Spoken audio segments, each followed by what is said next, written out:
Well, you guys are going to pull it all together because we have an interactive presentation. I happen to be the sous chef for the Reverend Guyton, who will come in and deliver the meal. And I like being her sous chef.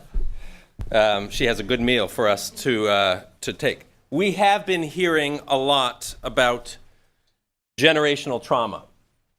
And we have been thinking about them in so many different contexts. Just today, 20 generations in the Navajo people, 5 generations in Dr. Lyle's family. And that's just a little tidbit, right?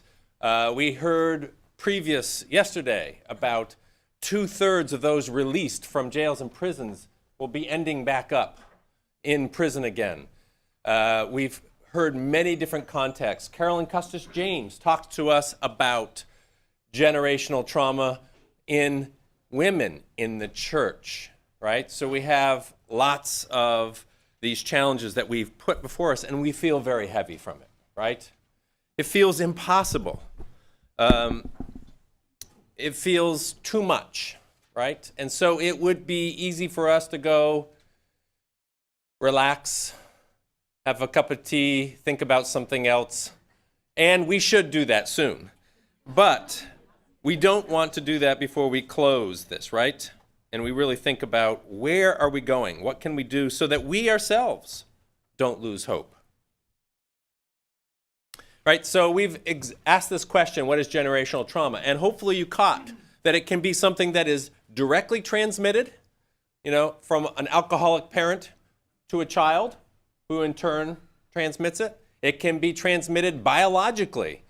An alcoholic mother who then brings fetal alcohol syndrome to her child, right? And the child experiences that biologically.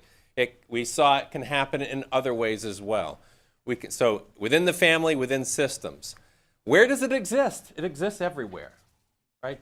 Anywhere that there are people, anywhere that there is broken people, and anywhere there are broken systems. And one of the questions about transmission that we highlighted on the first day is that transmission is often through systems and structures that maintain a power, an abuse of power that allows it to continue, that allows identities to be shaped for generations upon generations, right? In this room, the mere fact that you are in this room suggests to me that you are of a more privileged caste than most others in the world. Now, in this room, we have different power structures, right? And we have different levels of power. But many of you flew here. You were in taxis. You have been able to stay in hotels. Very few in the world get this opportunity. So we do have to ask this question: what role have we played in its continuance? Right? So these are the deep questions that we're asking that we are trying not to turn away from. So what can we do? Again, I'm the sous chef. I'm just giving you a couple of little ideas, but keep these 3 things in mind. We can choose to see. We can choose to embrace the uncomfortable feelings that we've been having over the last 3 days. Some of us have expressed that we feel shame. We feel guilt because maybe we participated, however distantly, or our ancestors did. Some of us saw things that we had nothing to do with, but now we have them in our head. And it would be easier again to forget.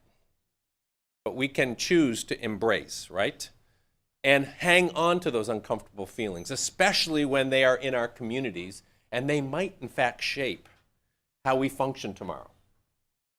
And of course, then there's some action. So let me just give you a couple of ideas. What can we choose to see? If you have had any time in the healing wounds of trauma, you know that lament is one of our most powerful activities that we do in our lessons, right? After lesson 3, in the grief lesson, we often give people time to lament and help them understand it. Can we not lament together what we have seen.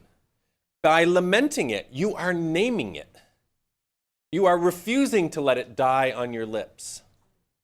You are saying it out loud. And you are encouraging, because lament is a corporate activity, you are encouraging your brothers and sisters to also lament, to name it by its right name. You see, God in the creative acts in Genesis 1 and 2, he gives Adam the privilege to name things as they are, to name the animals as they are. Part of the fall is that we started giving false names for things. And we've discussed this here before in previous years. I can call it love when it's really abuse, right? I can call it leadership when it's really abuse of power. So part of our lamenting is giving things their right name, however ugly they might be. Empathy is part of this. Observance. Corporate repentance, right? We can do these things. We can sit with these uncomfortable feelings. This means that when somebody raises something, we don't just ignore it. Dr. Lyles said that one of the hardest things to talk about in this country is race. In your context, maybe there's something else that's really, really hard to talk about. Embracing those feelings means also being able to ask questions about it. And of course, there are actions. It's no good just to see and name and wring our hands and to do nothing. And oftentimes we feel like there is nothing that we can do because we can't disrupt a system. We're just one person. We can't disrupt anything. But we can. And I'm going to give you actually one way that you can do something. And Dr. Lyles touched on this as well. You can start by having conversations and understanding the strengths of the person who is sitting across from you. Too often, we who are in the world of trauma healing, we look at the world and we see what's broken. We name those things, and we want to see justice come, we want to see healing. But we often just see people we label as victims. Yet they have much in their lives that are strengths, things that they are proud of, things that they give them courage. Do you know those stories as well? Have you sat with somebody who's different from you and asked them, so tell me, what is your family proud about? What traditions in your family do you wish my family might adopt? These are some basic questions that have nothing to do with trauma and everything to understanding the person who's there. This is an action that says, you are human. You are human too. So, this is a three-step thing that you can be thinking about. We're going to give you now a couple of stories, and I'll start, and then Desiree will be coming up as well. These stories are examples where some of these things had to be followed. The first one comes from my own school. You'll know that I have been a professor for many years at Biblical Theological Seminary, and a number of years ago, some of our leadership formed a new degree program called the Urban Master of Divinity. And it was a cohort-based program, and surprising to them, it took off and was going extremely well from the leadership's perspective. It was either 3 or 4 year program, I think 4, and in the third year of the fourth year, a few students came and said, we love this program, but we'd like to talk to you. I got to listen in and observe some of the conversations, and what was said was hard. The syllabus, the books, the teachers you have, they don't represent minority voices. They don't represent urban voices. We love the Bible, we love biblical seminary, but something's missing. Would you be willing to listen to us? And our president at that time, not Carolyn Custis James' husband, but the previous president said, let's have lunch. Let's sit down, let's talk, tell us what's wrong. So there are probably many things that we as a seminary did wrong, but one of the things I'm proud about was there was a willingness to hear and understand what can we change. Several in that cohort became actually the next professors and the next leaders of this organization. The syllabi changed. The faculty who were teaching had to change and read different books and add different things. So there was a willingness to see, a willingness to lament, and a willingness to give up some power, which is one of the hardest things to do, and why Acts 6 is such a tremendous biblical story where we have a power differential and we have people who say, no, we're not going to just hold on to this and decide ourselves. Choose amongst yourselves people of good reputation who will decide and solve this problem. So one example here. Des will come and give us another.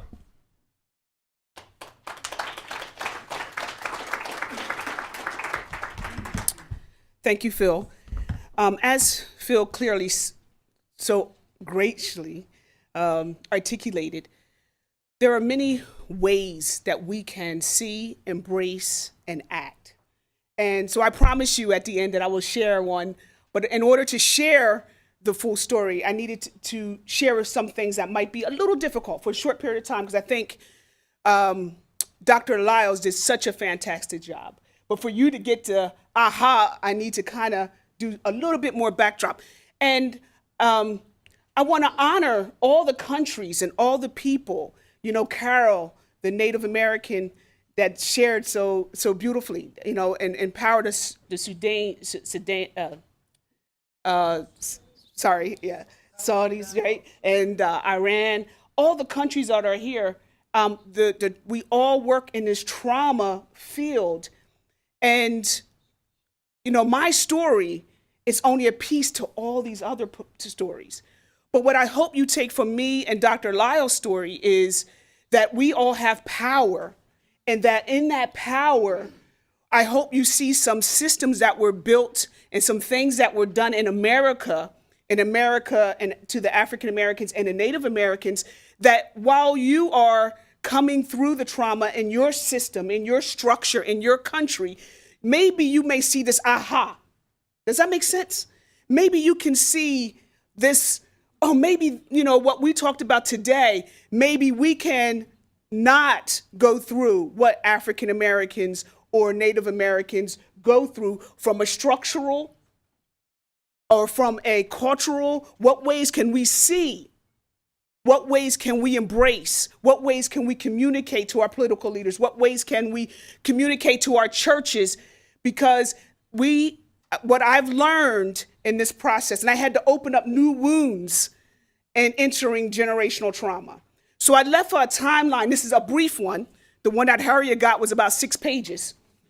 It's a brief one. And what I'm not going to go through the timeline, but what I want you to understand, for some of you, that you have to, there's myths, there's a miseducation, there's a mishistory, there's things that are missing in order for you to kind of put some pieces together. And of course, like I said, it's African American history, but it's 400 to 500 years.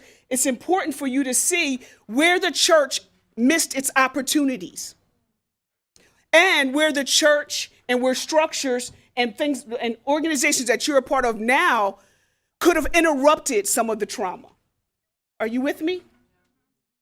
Okay, so I'm not going to go through the whole trauma timeline, but I need you to first understand that chattel slavery was a unique type of slavery. It was a buying and a selling of a people that you deemed as not being human. And that was not a political decision. It was a church decision. Denominations got together and said, we did not have a soul. And during the Great Awakening, throughout the Great Awakening, we began to have 1/5 of a soul. We began to have 2/5 of a soul, 3/5 of a soul. This was not just a political decision. It was a political decision that was also bred within the church. In order to justify, in order to continue what was happening to Africans, because that's what it were, they were Africans, who were then beaten to lose your name, totally not allowed to have, and a lot of, I mean, some stories we've heard of marriages, but in overall, were not allowed to have a family. If you did have a family, your children were property. So they were sold and sent to another plantation. The brutality and the ability to treat us as not human was breaded, and it was flamed by the church. The church made decisions, and the church began to apologize starting in 1970. Our churches were split by North and South. You have the Northern Lutheran and Southern, not just over civil rights. It was split over this concept of the soul. So I just wanted to give that backdrop, because while some of the countries I hear what's going on, as you begin to heal and begin to frame, I hope that as leaders and people you see, does that make sense? That you embrace and that you act. So in order to do that, I need to tell you, my mom, we gave her a computer after retirement, and Lord, did she make a whole world. My mother is here. I snuck her in. And I tell you, like I said, this is hope. I'm not here to give you a Dr. Lyons deep story of my history, but you got to understand, most African Americans have no clue of their history. So my mother, about 20 years ago, did research, and she found our plantation. She knew she was from Darlington area. She grew up in segregation in the Jim Crow in the South. And Roseville Plantation was restored by a historian. So we had the privilege of driving and going to see it. I didn't want to do it. I'm not going to lie to you. I didn't want to know my history. I didn't want to care. I was a descendant. I didn't really want to know. But I tell you, when I hit that plantation, tears flowed. To see the slave shacks on the left, tears flowed. My mom, in the meantime, this is her cousin, white cousin, that is to the left.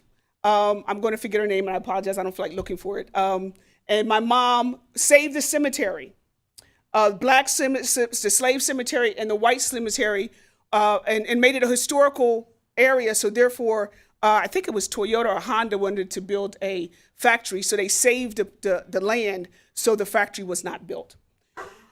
Now, why this is important is my mom found and discovered my great-great-grandmother, who was a slave.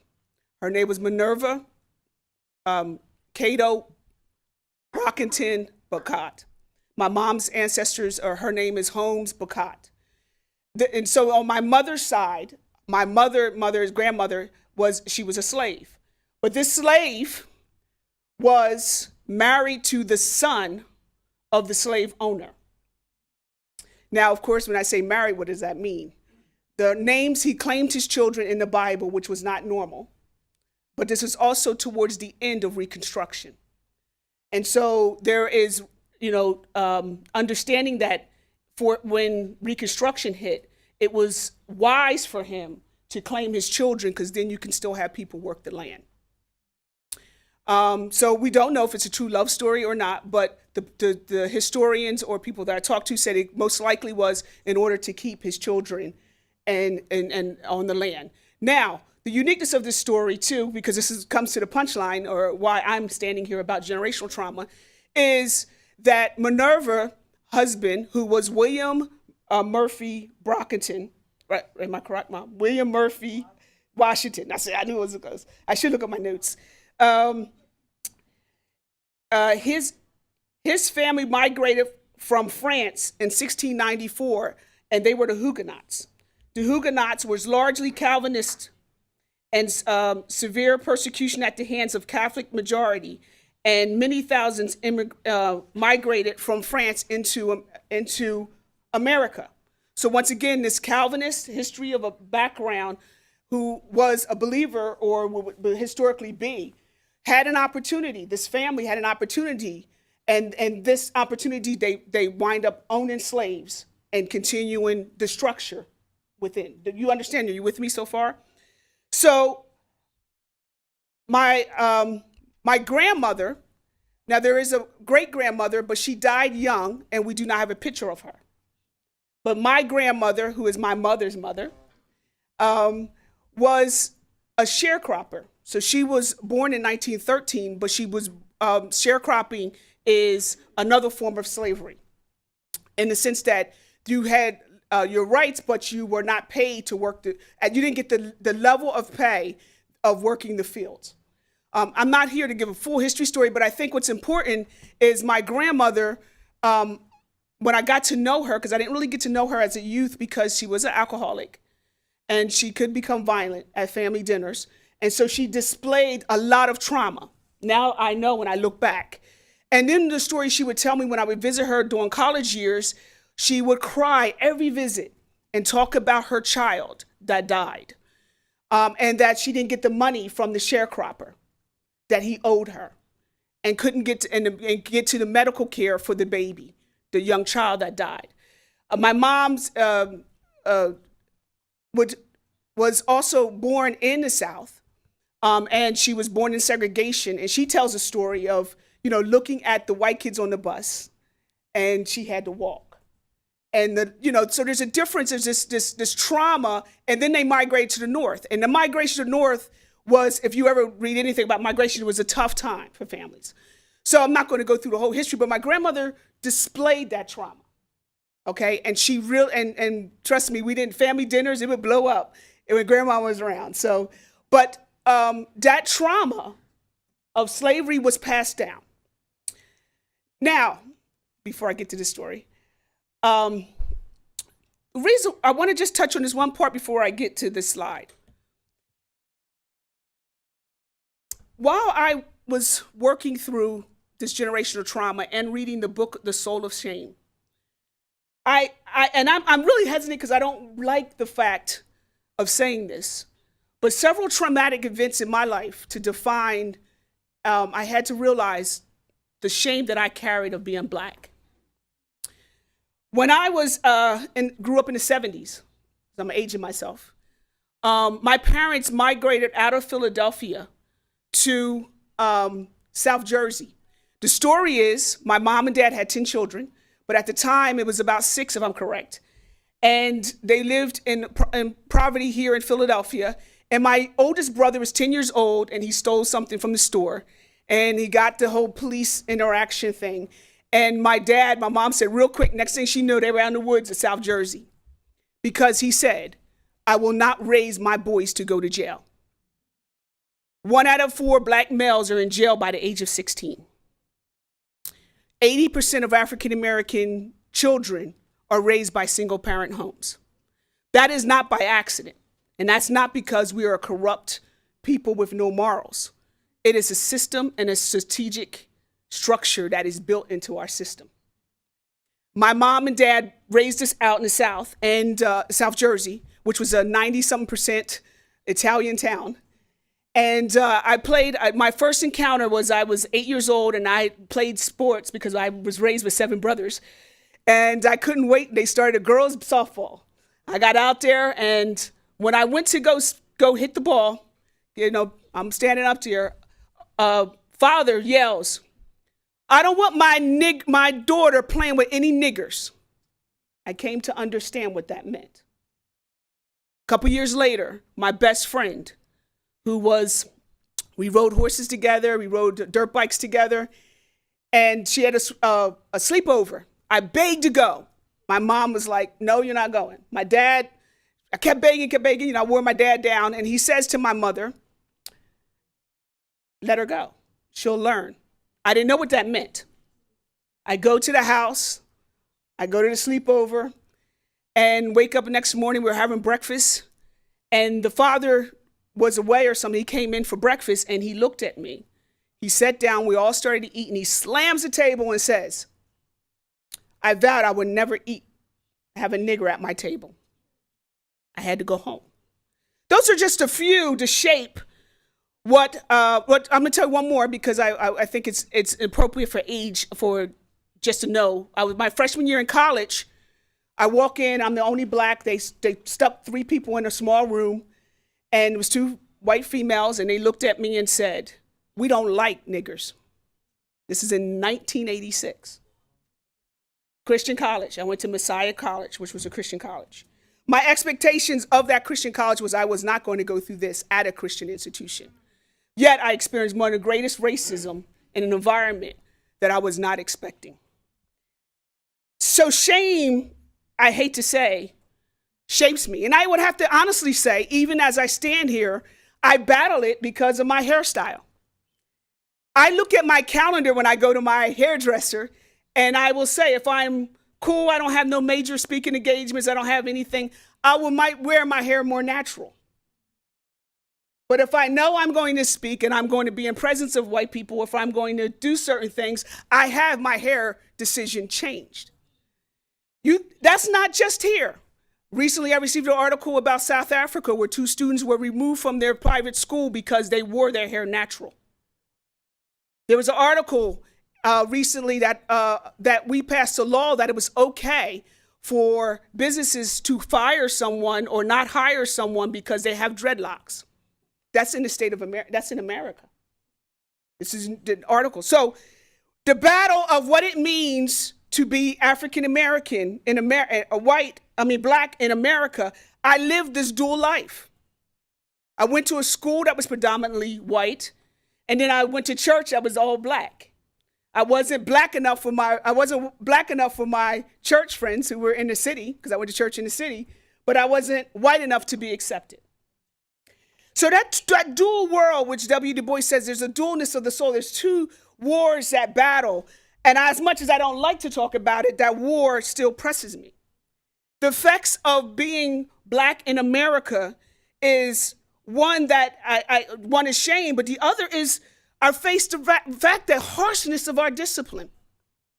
As a mom, we as an African American, we as a culture are pretty harsh on our children. In the book of Post-Traumatic Slave Syndrome, the author, I was shocked when I read it. I was like, that's me. I mean, she tells a story, and it happened to me recently. With all this knowledge, I'm in the bank, and the key, let me explain this before I tell this story, is this harshness says our kids cannot act up in public. You represent more than just being African American. You represent the whole entire culture. But you got to understand the deepness of this. If you look on your timeline, you will understand that this pressure could never be off of us. If my mom did not obey her mother in the segregated South, it was life or death. That pressure was on it's the pressure of this is life or death if you don't act right in public. That pressure was passed down. My father was tied to a tree and whooped by his father. That is directly from slavery. So how did he keep his 7 boys out of jail? He half killed them. Not as bad as that, but he whooped us. It only took 1 for me. With the switch that cuts your legs. Only 1 for me. Now, my brothers, it took more. And they would tell you the dualness of that.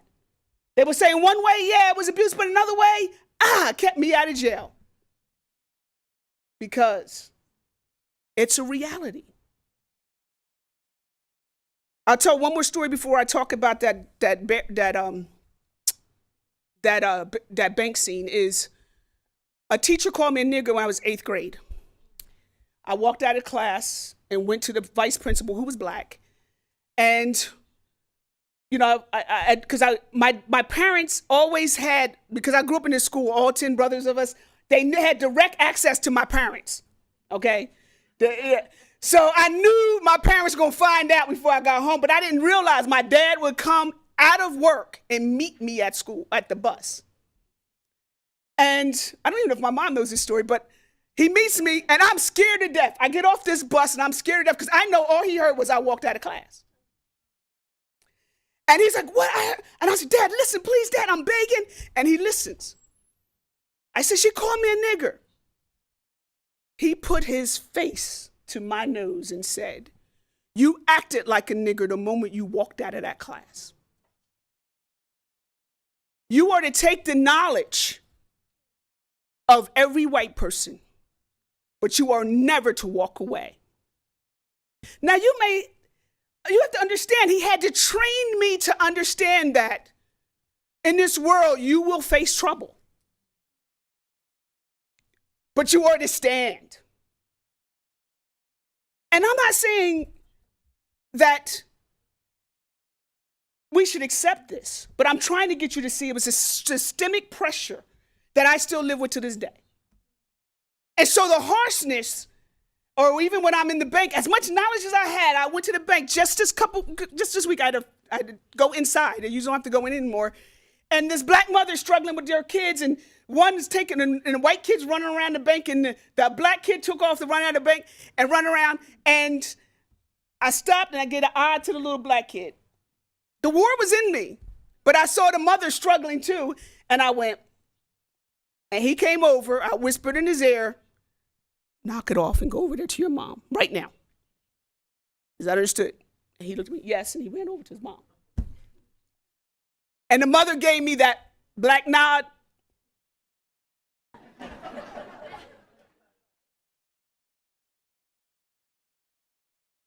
much knowledge, I'm like, no, he should be free. He should be able to run around that bank just like that white kid. As much knowledge, as much war. That's why I lived through the trauma. So trauma still maybe has its residue. It still filters. It still festers. It's still, as much as I don't want it to be. And I hope that you will see, for those in your own country, that once, even if some of the political situations may correct itself, and things that there is residues, or there is things that are passed down generation to generation. And the reason why I gave this timeline is you got to understand something. Reconstruction period was 22 years. In those 22 years, African Americans held 1,500 positions in government. They were wiped out. In 1866, when the Ku Klux Klan was formed, after that, if you look on there, when Reconstruction ended, which was another opportunity for the church, it was another opportunity politically, there was things that was done backdoor. If you ever study what happened, Reconstruction, we never ever regained that until after Martin Luther King, almost 100 years later. 100 years. And it was 100 years of terror. Look at your list. Riot after riot after riot. Things were happening in this country, and it was up north too. This was not a southern thing, because once they realized the migration to the north meant a threat to jobs, it meant a threat to different things. The reason why Sunday mornings is segregated is not because blacks like music different than whites. It was not accepted. We were not accepted. And that's proof by Richard Allen and AME Church. Well, my point is this, though. The beauty of it is we serve a God who's bigger than all of this. We serve a God who understands all of this. We serve a God who does not just let us stay like this. So, the picture that you see, on a couple days before Martin Luther King, my mom and all her history and all her ties, and she gets an email from Dan, who's actually been emailing us for a couple years, my mom said. But Dan was very persistent of coming to visit us on Martin Luther King. Dan is a descendant of the slave owner on my grandfather's side. Am I correct, Mom? On my grandfather's side, which is the plantation a couple miles from the house, from the original plantation you saw. He is a descendant of a slave, but he was persistent in coming and intentional in coming to visit. Now, of course, I had a dialogue in my head, this white man coming from the South, come to visit me. Why would the white man want to come from the South and visit me and come visit our family? But it was a blessed time. Scott, throughout the years, has helped my mom. He's a genealogist, with what's her finding, and given her the tools to teach her how to do the discovery of our history. They both came to our house, sat, break bread, and Dan wanted to stay the night. Dan heard us. Dan saw us. Dan made me feel more human. Dan and Scott talked about books they referred and talked about our history more than I knew. But to have two white men, now I've sat with women, but two white men to come and break bread in my home. Two white men to spend hours with us. gave voice to what I could not articulate, took away what I would feel as crazy, respected our home. Generation trauma can be healed through us, people, taking the time to listen, taking the time to come together. So I am glad that they saw us. They embraced the struggle of the feelings. Because think about it, what would his feeling of I want to go to this house. I mean, he didn't know what he was going to. He was met with two of my brothers who are big at the door, and my one brother was making all kind of jokes that I didn't particularly care for, but he did not run. He stayed. He listened, and he embraced us. There's a term called cognitive dissonance. It means what we think, and the discourse, and there's a greater difference between our actions and what we think. It's the tension. And I see this often when people come and talk to me as an African American, and they don't know what to say, don't want to do, or what we've heard a few people stop and say, well, my family were slave owners, and they may carry the guilt. But I'm also hearing a lot of conversations of whites saying, aren't you tired of that? You guys should have got over this. We gave our tax dollars. It's over. Why are you, now we're the new minority. My challenge to you is to fight through the cognitive dissonance. Fight through the shame you feel, because as an African American, as much as we may not want to admit to it, we are still walking in that shame. Fight through the rejection of the feelings that you may have. Fight the denial. And as I have to do much without dealing with my own anger that the Lord had to bring me through, because there was a time when you used to say something and I would blow up in the classroom. There was a time that people say, I know, shocked, right? There was times that I was so angry. There was times, and biblical was actually an environment where I was able to work through a lot of my own anger and a lot of my own shame. The original one, because now I'm finding out the new shame. But learning to allow the Holy Spirit to move and to allow me to have conversations and to help create safe worlds. So my challenge to all of us is allow that Holy Spirit to move. Embrace the feeling, allow the Holy Spirit to move, and then take action. I know for many of you, because some of my close white friends in the safe environment are telling me they are struggling, and because they are in a family that are embrace of our president, and their battle with having to go home and the division now that they feel when they go home, and the lostness and the pain and the struggle. And then some are telling me they're not bringing it up and they're avoiding it. My challenge to you is work through those feelings.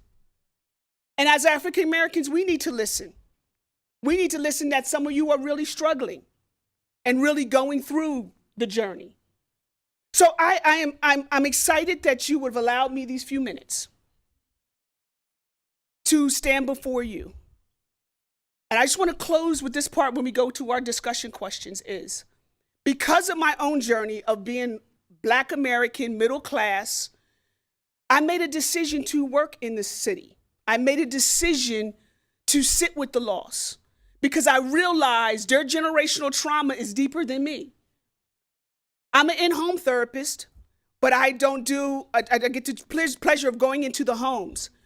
But part of my journey is I actually take families to restaurants, and I see the stress of a Black American when they walk into an all-white establishment.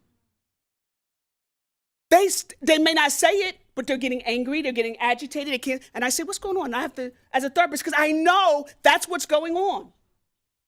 And so many of my clients, but I had the privilege of living in two worlds. But there's so many people who are in need. I'm gonna tell this last story. I'm gonna get out your way because we're gonna have a questionnaire. Is this? I have a foster son My brother actually in my house, but anyway, long story short. And he has a advocate from Casca, a white man, about 70 years old, who comes to our meetings. And he meets with him several times a month, but they've been together for months. There's things I can say that Keem never listens to me. But that white man looks him in the eye and says X, Y, and Z, brings him pizza, talks to him, brings him shirts, brings him things. That is beautiful to see this relationship. Because this man's a retired, I think he's an attorney. That retired man who invests in this young man. So we ask, what small things can we do? When 18 to 25-year-olds, African-American males, number one death is really suicide. Most people don't know they're one of the largest population of suicide. Risky behavior, 80% in single homes. I'm telling you, that's systemic. Through DIFAS system, all kind of things. There's a lot of reasons for that. It's not because we're just immoral people.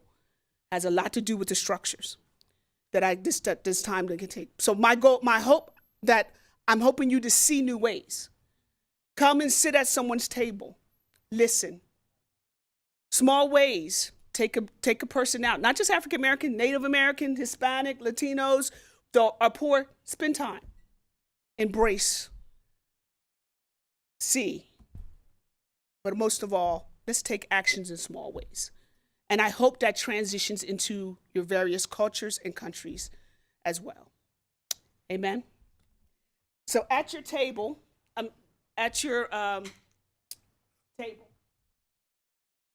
we would like for you to spend time asking these questions. Where have you noticed generational trauma in your community and organization? What systems and structures maintain generational trauma in your community? And what can you do to interrupt these systems? Okay, so at your table, would you have this discussion? Thank you.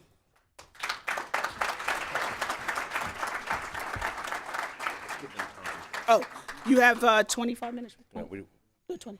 let's give you about, we'll go with her 12 minutes, and then we'll get feedback. Okay. Because there's going to be questions. Okay. I was on time. So we're going to give you the opportunity to answer the question. Let's just take the first one first. Where have you noticed generational trauma in your community and organization? And what systems and structures maintain these generational trauma in your community? You have the mics, so please step up to the mic. Is there anything?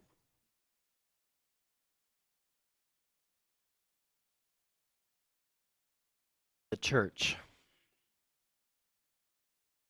You come to church, you're supposed to be a certain way, you're supposed to act a certain way. We don't talk about certain things, we don't talk about this, we do it like this, and the place that should be the most obvious place to talk about all these issues is the place where we can't talk about all these issues. And I think that is perpetuated generation after generation after generation. Yes, thank you. Yes. So the church. On behalf of my table, I would say the missions movement, many Christian organizations and mission agencies have tokenism on their leadership, token Asian, token whatever, brought in, and I long for the day when, since the missions movement has shifted and the healthiest and most vibrant mission agencies and movements are in other parts of the world, there would be less American domination and more leadership from where it's really happening missions-wide.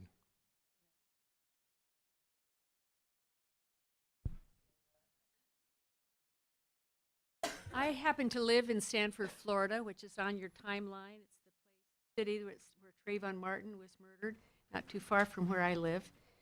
And my family and I chose that community because we love the diversity there. But I want to give you a little bit of hope. What happened in that case, when it finally went to court, before it went to court, the churches, the black churches and the white churches came together as a community. The leadership came together as a community and recognized the responsibility that they had and the place of influence that they could be, the opportunity that they had to influence their communities to counteract the violence that was just below the surface, that just wanted to erupt.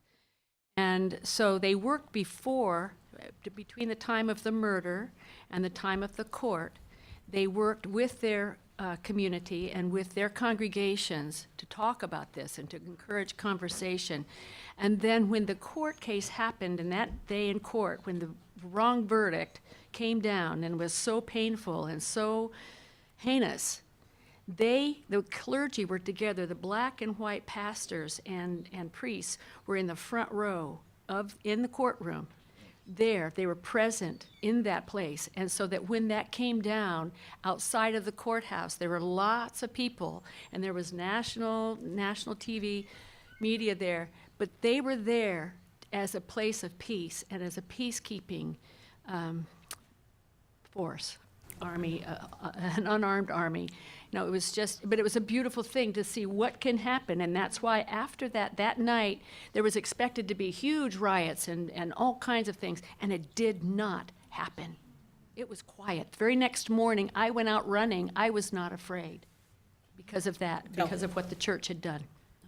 Could you explain what the Trayvon Martin? Yeah. Because some people may not know what that was. Trayvon Martin was, so if you didn't understand, Trayvon Martin was an African-American teen who went to the store, had soda and Skittles in his pocket, and he was shot and killed by a man.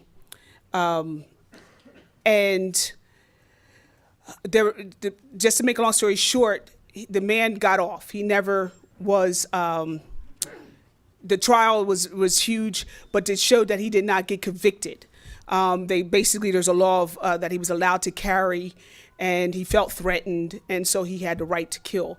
And so I put Trayvon Martin, the only one there, but from that, it sparked a lot more investigations of what we already knew was happening, which was a lot of killings of African-American males by police. So I just put that one on there because even though it's not right now in the media, it's still happening. And then yet the police and other people are not being convicted for these shootings. So that's what Trayvon Martin was. And thank you for sharing that story. And so what we heard is that the church should be a place that we can come together and be able to be a force to undo. But instead, it's been a place that's been continuing generational trauma. Instead of being a place that could be a healing force. Ok. But yet she showed an example where they were a healing force. I'm sorry. Ça ne donne pas? Ok. Je vais m'exprimer en français. Je me sens à l'aise en français. Je me sens bien en français. Donc, Okay, I feel good speaking in French, so I will express myself in French. Sur la question, je me sens un peu irrité par rapport au traumatisme générationnel Regarding the couleur. Je n'aime pas ça. Tu n'aimes pas ça? De quoi? Je n'aime pas qu'on parle de traumatisme de couleur, de noir et de blanc. Je n'aime pas cette question. Okay, so regarding the gentleman who was affected by generational trauma, and I do not like to speak about generational trauma in terms of color, whether black or white. I do not like that topic. Voilà, c'est bien. Okay, that's good. Ce que je veux faire une adaptation. Is to adapt that story. Je veux qu'on parle de traumatisme d'injustice. I wish to speak about the topic of traumas related to injustice. Il y a injustice partout, de classe économique, de classe sociale. At all levels, at the economic level, at the social level. Et ça se trouve partout. And it is rampant. Même de la même couleur. And even within the same color. Et qu'est-ce qui le maintient? And what is the factor that maintains it into place? C'est le concept du pouvoir et de la peur. It's the concept of power and of fear. Et qu'est-ce qui peut l'aider à l'interrompre? What is the power that could help interrupt it? C'est la valorisation de l'homme. It's the human valorization. Nous sommes tous faits à l'image de Dieu. Nous sommes all made in the image of God. Si. Yeah. Thank you. Yes, you're totally correct. That it is about power. and it is about, but in America, unfortunately, it has become about race because of the color of our skins and because of the history of, that's why I gave you the timeline, and unfortunately it has, but it also, like you're right, it is about power. It is about, because as an African American, I could choose to stay predominantly in the white culture and maintain my monetary power and stay focused on being accepted and not be involved. I cannot be involved in the African American community. That's a choice I can actually, by power, make. Instead, I choose to work with the drug addict and the gang member. I choose to go in their homes. And trust me, there's times I'm unsafe. But there's a choice that you're right, I have a sense of power by the very fact that I am a licensed professional counselor, I have letters behind my name. I walk into social service, and actually as a therapist, believe it or not, I go into a social service situation in order for my client to move forward. I have to get them some economical background, some things I have to do. I walk into, and they'll treat me all because I'm black. They'll say all kind of stuff. As soon as I say, here's my card, the conversation change. I walk into a school system and an IEP meeting, and as soon as I give them my card, the conversation change. Why? Because I have a sense of power as an African American because of 3 letters behind my name. So yeah, you're right. It's not about black and white. Unfortunately, it's labeled in that sense here.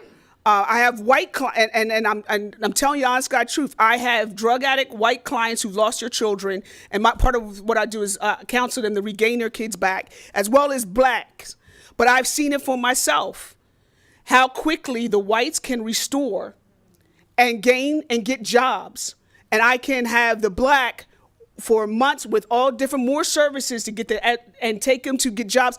And this one take year, 2, this one 3 months. So unfortunately, it still has a race relationship to power and economical injustice, unfortunately, in America. As Carol has made it clear, even for Native Americans, there's this clear divide of being left out in history and left out. And so therefore, the structures itself keeps the maintaining of those historical generational trauma structures. Okay, let's go to question 2. What can you do to interrupt these systems? So my name's Joy, and I'm a student at Biblical Theological Seminary. And we were talking about this a little bit at our table, that especially if you're a white person, there's a lot of division in even families now, along with your friends and everything else, because race is being elevated as a conversation in our culture with the last election and things like that. And one of our tendencies is to be quiet and to not talk, because it causes a lot of division and it's really uncomfortable. And that's a privilege that we have as white people, to not talk about it and to be willing to make our comfort a higher priority. And I know I struggle with this myself. I don't want to have difficult relationships or be that person at the party who's always, bringing up issues or giving the counter view. But I think that one of the ways that these systems get disrupted is by those of us who have the privilege, using our privilege to speak and to say things and to not allow the status quo to go smoothly, if that makes sense, to be a disruptor. And it's uncomfortable, but that's not as uncomfortable as it is to be a minority living in the United States. So I think we have to just remember that, and I have to remember that, because even, like on Facebook, you say a little something, and before you know it, all your friends and family are like saying something to you or pulling you aside and telling you that you're the one causing racism. And to be willing to be labeled a racist by your predominant friends, your dominant culture friends and family, and being willing to, sacrifice even your reputation, if you want to call it that, to be willing to speak out about things that people don't want to hear or don't want to talk about. Yeah, thank you. Like I said, I struggle with that. My best friend, she's white, and she really struggles with it. So thank you of what she has to face when she goes to face her family. So it's really not easy. So I commend you for that. Thank you. A few other tips would be too is in small ways, if you have in your church, you can go and ask, what are your police structure? What is your policing around these issues? And find out and participate in asking questions. I hope that you ask through new lenses. What are we doing about immigration and issues and how? What is sanctuary cities, and there's different ways to be involved in the political structures and undoing things as a church. My friend's church, Mennonite Church, are very active in Philadelphia with the sanctuary city, having dialogues with the whole immigration system. They're, as a church, they are actively involved. They're actually involved with the African American community. They have class on racism, where their Sunday school class read books that have racial, like I think Harriet was telling me about the Church in Lynching. I didn't read that one, right? The Church in Lynching book that she read, and the one, The Warmth of a Sun. Yep. The other sons. I know this particular church actually does that. They actually read these type of books as a part of their Sunday school in order to have a consciousness about the injustices in America. Every year they make a conscious decision to go through things like that. And I think it has to be intentional. And they have speakers and they have intentional meetings with other churches and people to continue to undo within their community, actively involved. So thank you, and I think Phil may be wrapping up. Okay. Again, if what we've been talking about this last hour isn't your context, you have the same issues. It just looks different, right? And so it behooves you to ask, who do I need to be talking to? Who do I need to be listening to? Who do I need to be empowering? One of the things that I was thinking about when Carolyn Custis James was delivering her talk was, whoever is narrating the story has the power to tell it, right? And to decide how it will be told. And that goes to even our biblical stories. How do we narrate the biblical story? She talks about the book of Ruth, and she talked about it in a way that might have sounded different than the way you've read about it in commentaries and the way it's been talked about it. Who is narrating the story in your community? Whether it's the Bible story or the story of your history, the story of resilience, the story of what's wonderful, right? These are the questions. Who else could be telling the story? Who can you give the mic to? And let them tell the story differently and listen to it. You might disagree with it. It might actually not be the most accurate story, but maybe yours isn't either, right? So be thinking about that. So we leave you with this one little thought. Have you ever been in a room with a mosquito, just one, and it keeps you awake all night? Do you think you're too small? Remember the mosquito. You can have an impact.